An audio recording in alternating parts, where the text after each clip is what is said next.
Hello, good evening and welcome to Business Live. Coming up, Finance Minister Ofori Atta insists the economy has turned the corner, pointing to the significant drop in the November inflation announced yesterday as evidence. We have turned the corner of the economy. We saw yesterday inflation come down to 26.4%, which is literally half of where we were at 54 point something. We are live with the business community on the recent drop in inflation figures for the month of November 2023. Also in this bulletin, motor insurance premiums expected to go up by more than 30% from January next year as government moves to impose VAT on non-life products. We agreed last year to implement the 2023 one at a certain point, but it was agreed January that we should wait till January 2023. Yeah. So similarly, we are looking at maybe January 2024, depending on the conversation of the stakeholders. We shall be telling you what could be the impact on transactions and services from 2024. Plus, Ghana Export Promotion Authority rallies Ghanaian businesses to take full advantage of the economic partnership agreement between Ghana and the European Union to export goods to the EU market. Ghana Export Promotion Authority, what we do is to promote exports, and we believe that good export actually starts from home, locally.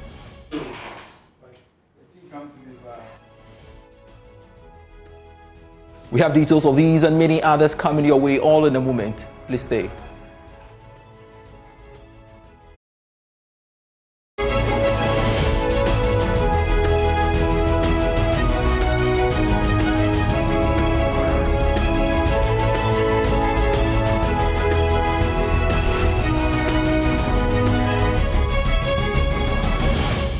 Thanks so much for your company. I am Pius Kojobaka. Straight to our very first story. Finance Minister Ofori Atta has stated that government has been vindicated about the economy turning the corner following a significant drop in the November inflation figure. The Ghana Statistical Service yesterday announced that inflation fell to 26.4% in November 2023 from 35.2% recorded in October 2023. According to Mr. Ofori Atta, the drop is indicative of government's effort of improving the economic situation of the country. Addressing journalists, Mr. Ofori Atta said he is optimistic of hitting 15% of inflation target next year. Meeting we'll have with GRA evident that they are also beating their targets, and that's very encouraging for us. When you add that to where I believe we have turned the corner of the economy, we saw yesterday inflation come down to 26.4%, which is literally half of where we were at 54 point something at the end of last year. So it's quite an impressive performance.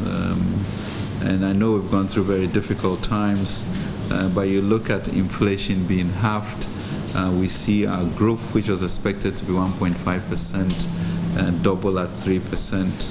And then we look at the currency depreciation, which since February has been about 7.2%. Decline, quite a bit of stability.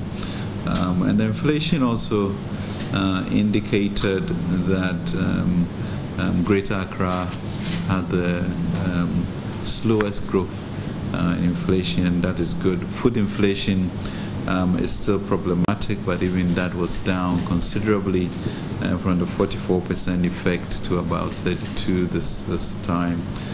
So the supply is not a problem. I think that logistical movement is what we need to get efficient about.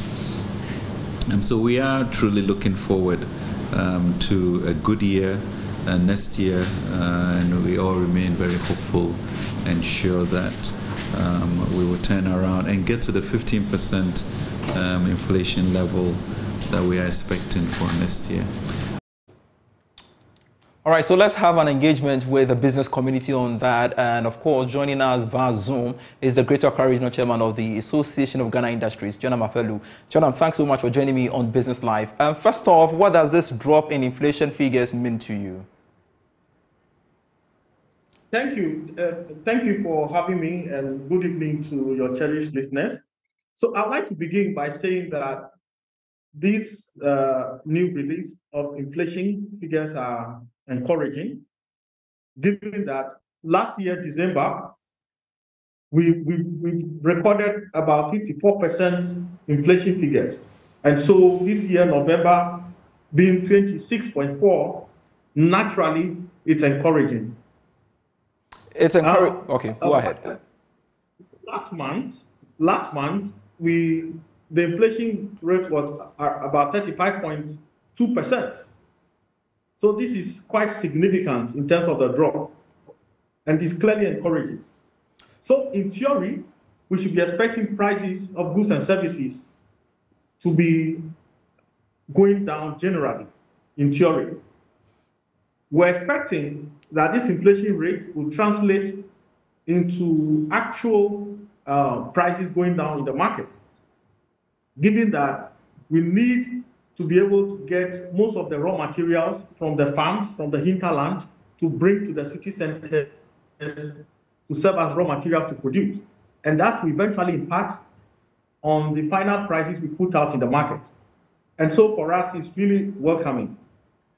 It is important to mention that the central banks, the central bank have largely used the inflation targeting model in setting their policy rates. And given that the inflation has just declined significantly, we are expecting that the central bank would follow the same policy and reduce the policy rates. That way, we can see significant results in how much our loans are being priced in the banks. And so for us, these are good news, and we quickly want to see how the central bank reduce the policy rate. Otherwise, then we can't see the full gains for private sector. The only way we see the result is when the reduced inflation rate translates into reduced policy rates, so that the eventual interest rate that the banks apply to businesses would be impacted, so that we'll have cheaper loanable funds for our industries to grow. But because as you and I know, the rates are so high, our industries are unable to borrow. And so we still continue to rely heavily on importing finished products, goods that easily we should be able to manufacture here locally. So that's really our position. All right, so there are indications from some policy watchers on that bit saying that, look, in as much as we are seeing a downward trend in inflation figures, does not necessarily mean that, the policy rate will be reduced. And I don't know what you make of that, because that isn't assuring for you. Yeah, so that's exactly my point. What I'm saying is that the central bank, for some time, has been using the inflation targeting model in determining the policy rates. What it means is that as the inflation goes up, they increase the policy rate with the hope that that will help reduce the inflation rates. So the reverse should be same. The reverse should stand. And we are saying that if the logic stands, then we quickly want to see the central bank comes out in the shortest possible time to announce a reduced policy rate. That way, it will be easier for everybody in the economy to appreciate the essence of the inflation rate. Because if you still keep the policy rate as high, then we will not make any benefit or any gains from the reduced inflation rate. The whole essence of all of this inflation rate is to guide how we play in the economy. And the major actor is the central bank's policy rate, which is what we've been talking about every day. Because as I speak, the banks are not even giving us loan for industry to flourish. It's really hard. Even if you eventually able to attract the loan, it's so expensive, over 30%. And imagine that you have to borrow money at around more than 30%. How are you going to make money?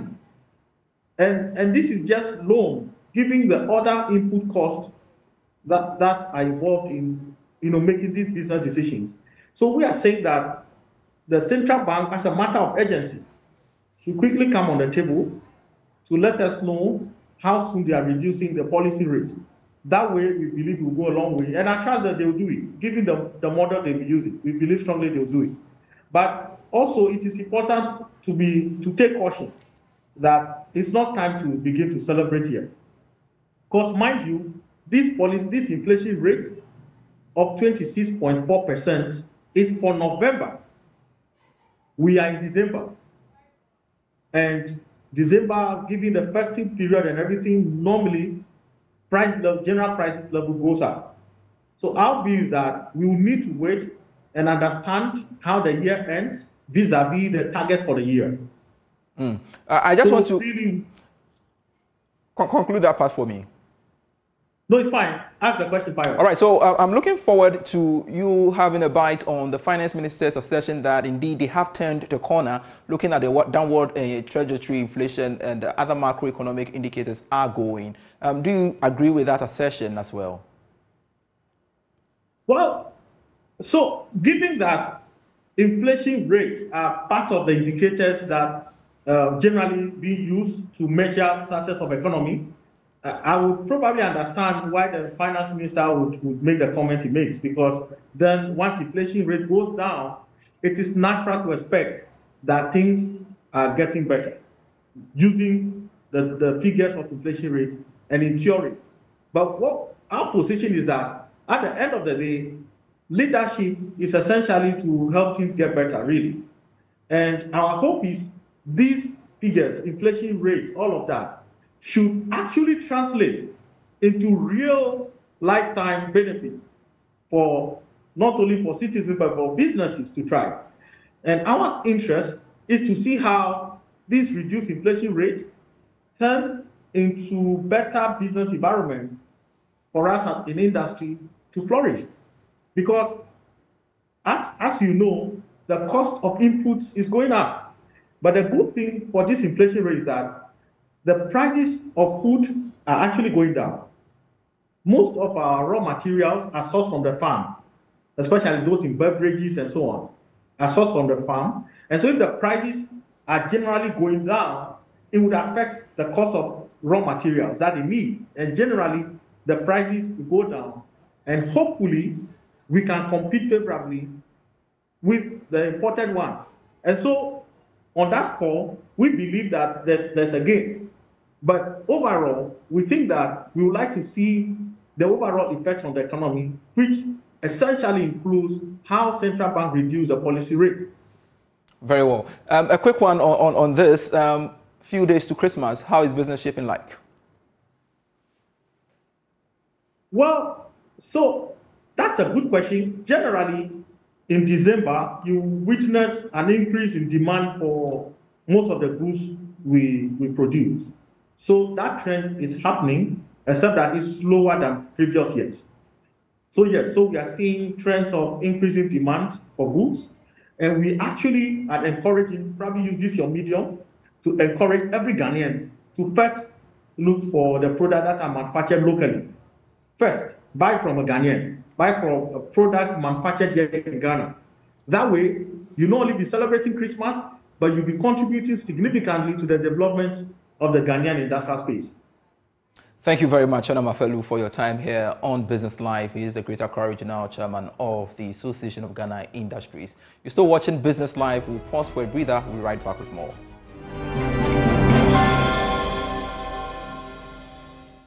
Hello, welcome back to Business Live. The amount of money you pay for motor insurance is expected to increase by more than 30% from January next year, following government's decision to impose VAT on non-life insurance products by 21%. Motor insurance itself will go up by at least 10% from 2024. This will also affect other non-life products. Chief Executive of the Ghana Insurance Association, Dr. Kingsley Kwesi Kwabason, has been speaking on PM Express Business Edition. We've cited a bill that is more or less imposing VAT on non-life insurance policies. And to give you an idea, it means that if, for the sake of this discussion, we agree with stakeholders that we are, let's say, increasing by 15%, for example, 10 or 15%. It means that if there is the VAT of 21% added to the 10 or 15%, that is huge. And it will be a challenge for everyone in the sense that the transport owner or the driver or whoever it is will have to pay about 21% more than he would have ordinarily paid had this conversation of VAT not come. And I'll come to more details on this VAT or this bill before Parliament. That will be very soon considered as part of the 2024 budget. Let me still backtrack a little bit on this motor insurance development. Now, if the agreement was that it will be done yearly, yes, I hope that by now you've done the necessary stakeholder engagement already, hoping that the economists will say, all other things being equal, it could start from January next year. Am I right? Yeah, we are still engaging. If you remember, we agreed last year to implement the All right, so one thing that is influencing this premium on motor insurance is this VAT Amendment Bill that is currently before Parliament for consideration. Let's get on to Zoom and get some understanding on this as we speak to a tax partner at PricewaterhouseCoopers Ghana. That's Abiyeku Jankwansa for more on that. Thanks so much, sir, for joining me on Business Live. First off, is this VAT Amendment Bill just targeting non-life insurance business? All right, thank you very much. This is not targeting only non-life insurance business. So for the purpose of our audience, that I would like to say good evening to, if you look at paragraph 273 of the 2024 budget, government mentioned that some VAT exemptions would also be reviewed to reduce distortions and abuses in the system. So the question that comes up is that what VAT exemptions are going to be reviewed? So the one we are discussing now is the non-life insurance. If Parliament approves the bill as it is, we are expecting that VAT would now apply on domestic air travel. VAT would now apply on postage stamps. VAT will now apply on some imported books. So to answer your question, it is not just non-life insurance, but there are a number of things that the bill currently before our Parliament are looking at. All right, so Abiyeku Jankwansa, help me understand why this bill is being introduced and the certification of agency, really. Well, I don't know why government probably is doing the certificate of agency, but of course, the natural thing is for one to say that under this IMF program that we are under, there are a number of things that government ought to do, including demonstrating that we can raise the needed revenue to deal with our debt situation. So I haven't followed the conversation to be able to mention why specifically we are doing it under a certificate of agency. But let's go back and look at today's date. We are already getting close to the end of the year. When a national budget is presented, the whole idea is that the budget will take effect from the start of the next year. When it comes to tax matters, Article 174 of our Constitution, is clear. If it is not passed by Parliament, it cannot be law. It cannot be law. And therefore, if Parliament does not ensure that this goes through as soon as possible, then there will be a delay. Let me take you back to the whole conversation around e-levy. Okay. You would recall that e-levy was in the budget. It took some time. There was pushback for a number of periods until it was passed when the Black Stars were playing a match somewhere on the 29th of March. So to answer your question, if it's not passed into law, you cannot get it implemented. And maybe government has found the need to say, let me get it under a certificate of agency. As to whether the procedure is right or wrong, I am not competent enough to discuss that matter. But the takeaway point here is you need to get it done before 1st January if you wish to implement it from the 1st of January. And I was coming to that. So if that's happened, that it is approved by Parliament, say next week, because in some few days they will be recessing, which means it will take effect from January 1, right? That is, if Parliament does not amend the bill to give it a different effective date or a different date that it enters into force, then yes, from 1st of January, if there is no alteration made to the versions of the bill that we have seen now, then that would take effect from 1st of January. Ultimately, what will be the impact or implications for businesses and individuals? All right, so to address that question, if we assume that the insurance companies have the bargaining power, meaning that ordinarily they can ask that I pay a bit more, then what would happen is that you would expect that they would pass on that cost to those that demand such products. So assuming that currently you pay 100 cedis premium, according to the GRA, the effective standard rate is 21.9. So that therefore means that if you add a 21.9 and they do not take into consideration any input, then you're talking about your insurance going up by at least 20%.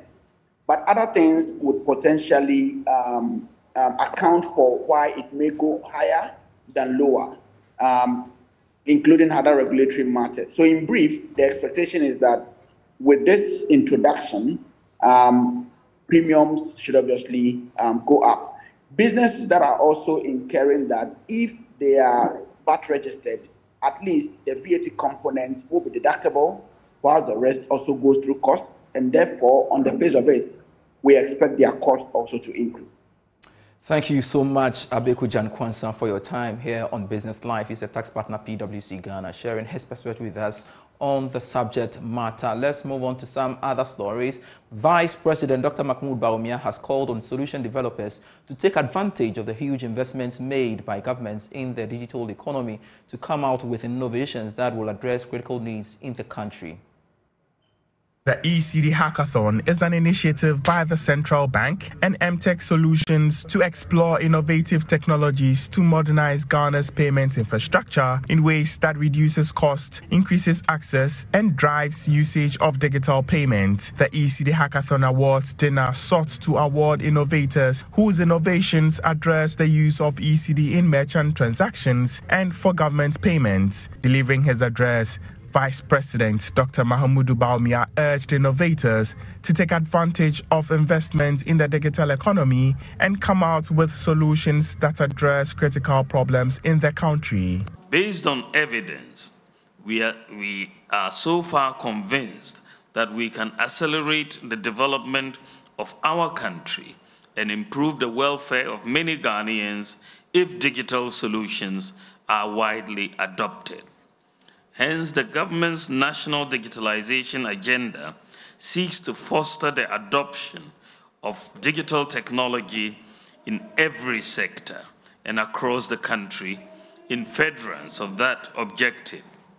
In this regard, the government in 2022 embarked on a project to further improve broadband access to create the necessary conditions for nationwide efficient and quality digital services, thereby stimulating a vibrant digital innovation ecosystem.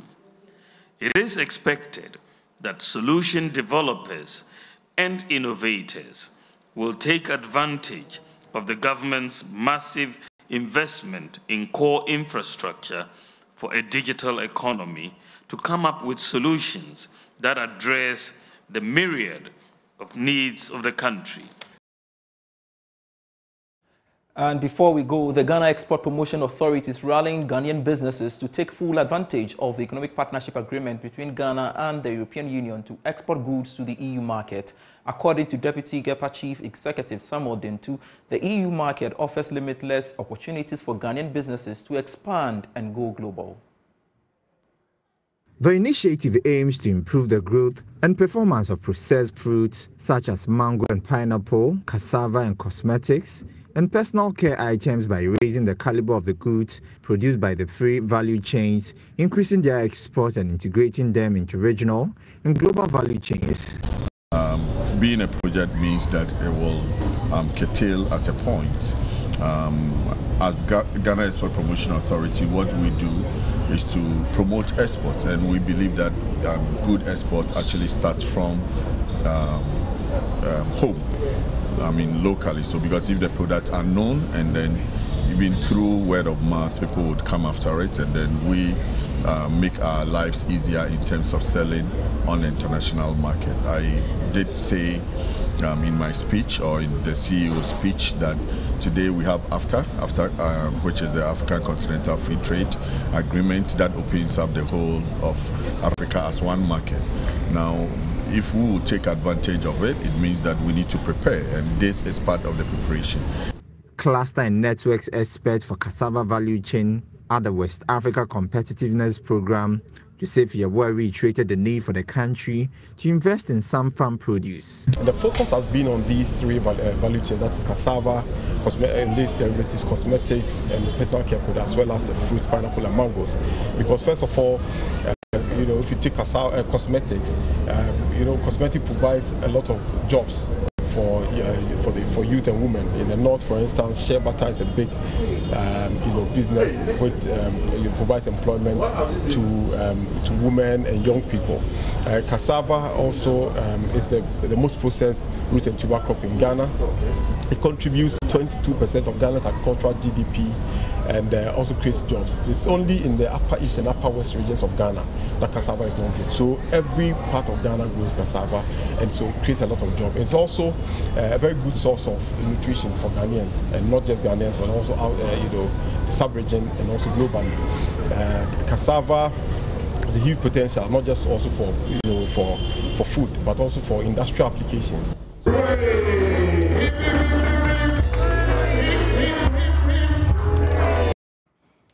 And that's it for Business Live for today. I am Pius Kojo Baka. For more stories, do log on to myjoyonline.com/business.